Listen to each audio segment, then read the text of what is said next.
Hi there, my name is Steve Gearhart and this is the Unagi Observer. Thank you as always for stopping by to watch the video. This week we have a couple things to talk about. One of them is going to be talking about the weekly dig, now known as the Anime Brief, off of Anime Archaeology. We got a little bit of news about that. We'll talk about that later.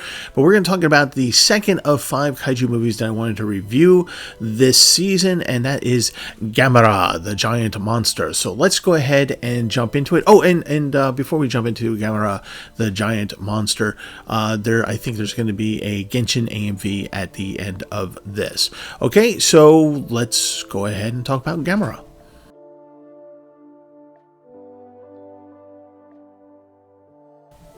Gamera-The Giant Monster.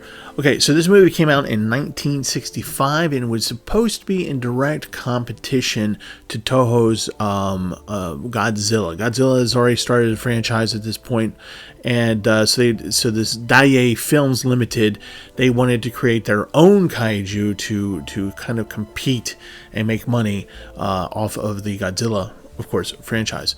So Daiei Limited basically made Gamera. And the Gamera is as you can tell, a giant tortoise, kaiju tortoise. It can breathe fire. It's basically indestructible.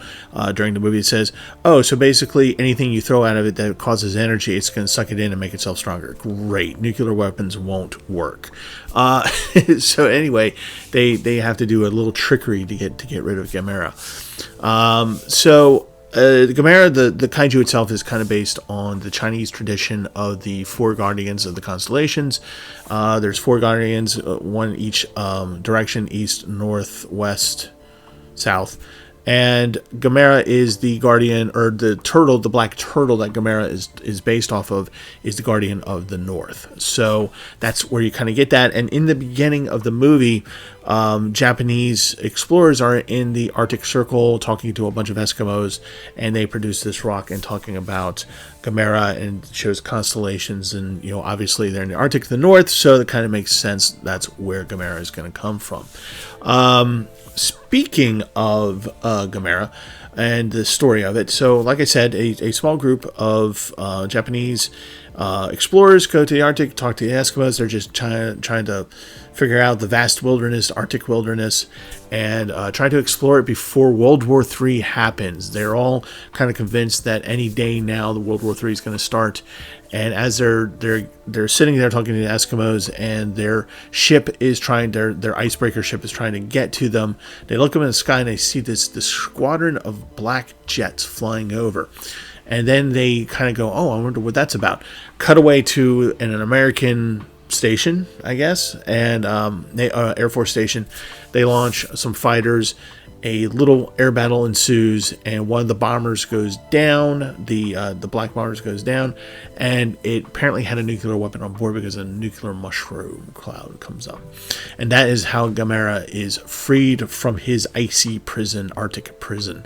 And of course, in standard kaiju fashion, he goes on a rampage, and he's destroying things and things like that. But then, of course, we have the trope of the kid who gets the monster, right? And so we get the kid who gets the monster, and he's a little awkward kid whose teacher actually goes out of his way to go to his stepmother to say, yeah, he keeps bringing this turtle into school and he's being called a weirdo of it because of it, so you might want to do something about that. So the kid's parents, of course, make him get rid of the small little turtle, and he doesn't. He's upset. He runs away, and as he's sitting there sobbing into the seagrass, he kind of looks up, and there's a Gamera with one eye going, "Ugh." And of course, hilarity ensues. No, actually, chaos ensues. So what happens is, of course, Gamera is, he comes onto land, he starts knocking things over. The boy is in the lighthouse, and Gamera knocks into the lighthouse, and the boy almost dies. He drops, and Gamera catches him and gently puts him on the ground. So this is, of course, the next trope, which is, oh, the kaiju is actually a misunderstood monster. Do we really have to kill it? So you have the trope of nuclear weapons, fear of nuclear weapons. You have the trope of the kid understanding the monster. And is the monster really that bad? What is good? What is bad? For those of you who know what I'm referring to, there you go. Anyway, So the movie progresses from that. It's a normal kaiju movie. Again, he goes on a rampage. We bring out the military. Nothing works. We bring in the scientists, and the scientists figure it out. And they figure out that he's basically indestructible, that he can't really be killed. And they were kind of hoping that the radiation of when the bombs that came down that released him would have killed him. Radiation poisoning. And of course, that was not a thing. And the other underlying message about this is that because Gamera poses a threat to the world in lieu of the United Nations bands together to find the solution, which is Plan Z, I believe it's called, wherein we trick Gamera into a spaceship and we launch him into space. And thus ends the story of Gamera-The Giant Monster. But not really, because 12 more movies would come out, and I believe one was just released on Netflix just recently. So, or is going to be released. So, yeah, that's Gamera in a nutshell. It's very tropey. It's just all the kind of kaiju tropes that you would want and hope for out of a kaiju movie from the 1960s and early 70s. So let's talk a little bit more about Gamera, because Gamera has a unique place in kaiju kind of lore and history and that kind of stuff. Again, it was made to be a direct competitor to Godzilla. Godzilla is doing pretty well right now. It's well into its franchise, and another moving Daiei Limited wanted to make their own franchise, and this is what they made. Gamera 1965, I think, is the only black and white version of Gamera made. I think the rest of them were done in color. But some other significant facts about this is that Gamera appears to be the first kaiju movie from Japan to air theatrically in limited amount of theaters in the United States. That I did not know. I thought that was Godzilla, but it was not. It was actually Gamera. Or Gamera, however you want to pronounce it. So it's got that unique quality to it, and it also has another unique quality in that back in the 70s, for those of us who have to get out of our walkers to get around now, remember, Sunday morning television, when you had these kinds of movies going on the UHF channels. For you youngins out there, pre-streaming and cable, that's what we had. We had network antennas and the whole 9 yards. So we had a UHF channel that usually, kind of like, for me, it was WDUCA channel 20. And they would have the creature feature. And in the creature feature was almost always a kaiju movie. And Gamera was always featured, because by this point, by the 70s, I think there had been like 5 or 6 movies made at this point. So it got a lot of attention. So Gamera has a lot of attention. There's a lot of people, when they see the flying turtle, they're like, I may not know the name of it, but I know it's a kaiju. I know it's related to Godzilla some way, shape, or how, and blah, blah, blah, blah, blah, blah, blah. So, so there's that. Also, Gamera is considered to be a ripoff of the MonsterVerse, of course. A lot of people don't really consider it part of the MonsterVerse, even though it is definitely a huge part of kaiju lore. And the other thing that is kind of interesting about Gamera is that it was roundly criticized by its peers. So the other people who are making other kaiju movies, and not just the Godzilla guys, but all the other ones in Japan, Korea, wherever, kind of looked at Gamera and said, this is garbage. This kind of sucks. Gotta tell you, it had all the tropes that all the other guys had. It was no more in terms of script. It was no less worse or better, as the case may be, than any of the other movies. And a lot of people kind of looked at the special effects and said, that's garbage. Here's the thing about the special effects. When you get into the first 10 minutes of Gamera-The Giant Monster, there is an air battle. Keep in mind, this is 1965, so we're not going to bash the special effects of that time, where we're going to keep it within a time period. Obviously, it's not going to compare to CGI, but let's take it in as the lens of 1965. This is what they had to deal with. This is how they could do things. The air battles were engaging. Like, you kind of got, okay, I'm interested in this. There's action in here. Granted, you didn't have like a lot of barrel rolls or things like that, but it was like there was nothing static. There was always movement. There's always an interesting angle that's being presented to you, and you have a sense of urgency. Now, obviously, when they made the movie, the people who make it are not military minded, so there's a lot of stuff like if you're military minded or if you're a person who's actually been a pilot, you're gonna go look at that and go, nah, people don't say that. But suspend your disbelief, right? So. But it's engaging, and the enemy bombers, which are never named by country, by the way, but of course we all assume it as the Soviet Union, look menacing. And I don't mean it's because they have like giant spikes or anything off of it. They're just these black bombers, and the fact that they don't show anybody in the cockpit or refer to anything, there's no radio contact, nothing, you kind of go, ooh, what's going on here? And it's actually really well done. You're vested. You actually kind of forget a little bit that this is a kaiju flick. You're more interested in what's going on in front of you.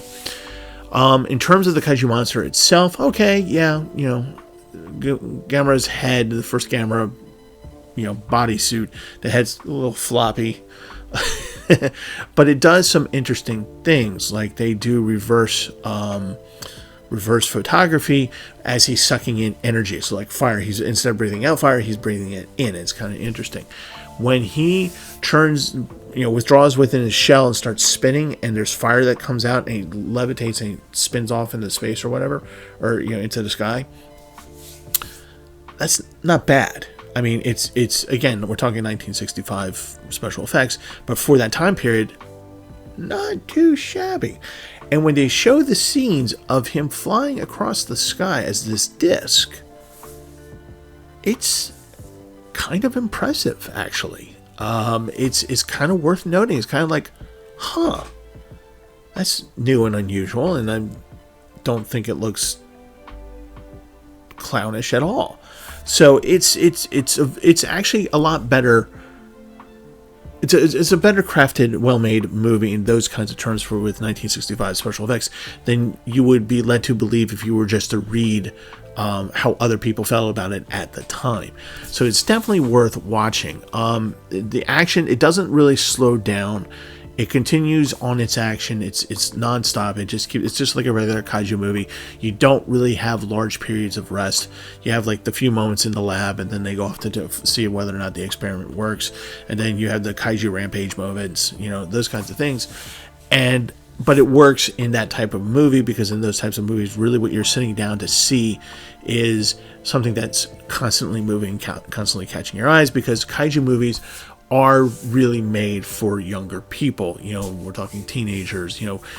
For sophisticated cinemaphiles, not so much. We're not looking for deep dialogue here. We're looking for movement and action and something that is entertaining. And this is it. Okay, this is definitely it. If I was alive in 1965 and I was 10 years old, yeah, I would love this movie. Definitely. So, for those of you who are not 10 years old and were much older than this and got this kind of color hair, is this a type of movie that you would probably want to watch? If you like kaiju movies and you like those tropes and you like things from the 1960s, yes, watch Gamera-The Giant Monster. It gives you a really good idea as to why this franchise has grown to 12 films. I mean, it's an ongoing thing, too. It's an ongoing concern. So when you see this, you're going to see, okay, yeah, it's got the tropey stuff, and yeah, the dialogue is meh, and it just moves the plot along. The rest of it, it's what you want. So yeah, definitely give this a watch. Gamera-The Giant Monster. Giant turtles breathing fire in action. Go watch it. Okay, so let's talk about the anime brief. For those of you who know that we've been doing the anime brief, which is just anime news, for about a month, and prior to that it had been the weekly dig, which we've been doing for almost 3 years. You'll notice that there wasn't a video last week, and Brent on Discord basically put up a note saying, hey, we're going to stop doing this for a little while until we kind of figure out how we want to do it, what we're going to do with YouTube, and moving forward. And we'll probably he's saying it and I'm saying it now, we're probably going to do a anime watch and then do a review of the upcoming summer season, right, of anime, that new anime that's going to be coming out. And from that point, we're probably going to have an idea of what we want to do, where we're going to go.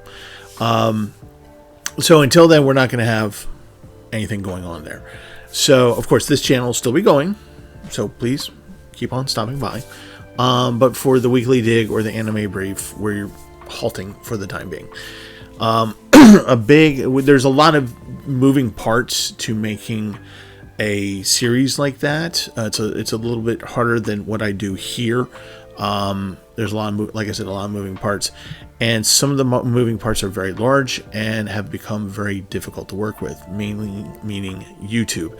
YouTube has gotten to the point with that where it's just almost impossible to do anything on YouTube anymore with that kind of a show. And that really sucks, because back in the day, wasn't a problem.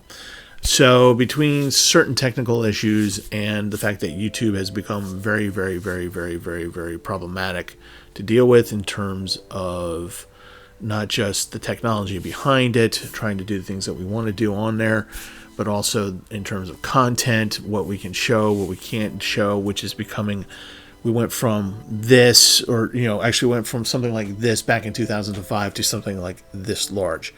And because we're not the type of channel that would generate massive amount of views, we don't do clickbait really. We don't talk about politics. We're not influencers. Thank God, because those people are just so whatever. Anyway, so we don't do the things that makes YouTube money. And so because of that, we are having a lot of problems, a lot of issues. And when you talk about a show and you can't show the show, right, elements of the show, then it becomes a problem. Even those people who were, basically kind of showing anime for free and doing a reaction video, they're even having problems doing it. So when they're having problems, then there's an issue. So we're trying to figure out what we're gonna do. I can't tell you what the future is going to be. We haven't talked about it yet. I think what most likely will happen is that we're going to go to a format that's going to go away from YouTube. So as far as the weekly dig and the anime brief goes, we're probably just going to walk away from YouTube at the very least and do a more produced show, I think. This is not set in concrete. This is not set in stone. I'm not promising anything. That's kind of where we are at right now, but we need time to think about it and talk about it, because there are also other issues involved that I'm not going to get into. So once we have a better idea of what we're going to be doing, I'll let you guys know, and we'll go from there. Just so you guys know, when Brent who does the Anime Archaeology channel, which is where the weekly dig and the anime brief reside, he and I don't do this for money. We know we're not going to make any money off of this, so we don't. That's further aggravation, is that we're not even trying to make money. We're just doing it. And so when we're prevented from doing the thing that we want to do, and there's other elements of having discovered that I've been doing this since 2000. Like, I've been talking online about anime since 2000 in various ways, shape, or form. He's been doing it since about 2010, I think, but he's very prolific, so he's got like 5 times the amount of stuff that I have online. So after a certain point, you go, well, what else is there to say? So we're kind of dealing with that issue as well. So it might be a thing where we just kind of totally reinvent things. So we'll see what happens. But keep tuning in back here. I'm still on. I'm still doing the thing. And so I'd really like you to come back here. And when we go to conventions, if you happen to see me, I very much want you to come up to me and say hello. That would be awesome. It would make my day. Speaking of conventions, I will be at Gen Con in August. So if you happen to see me and Brent walking around trying to decide whether or not to buy everything or not, come up and say hi to us, please and thank you. Okay, so that's it for this week. I'm gonna leave you with a Genshin video, and and that's gonna be about it. So you guys take care of yourselves, so that you'll be nice and healthy, and I can see you at the conventions and say hello to you, because I love you guys and I appreciate that you watch these videos. All right, have a safe one, have a good week, and see you next time.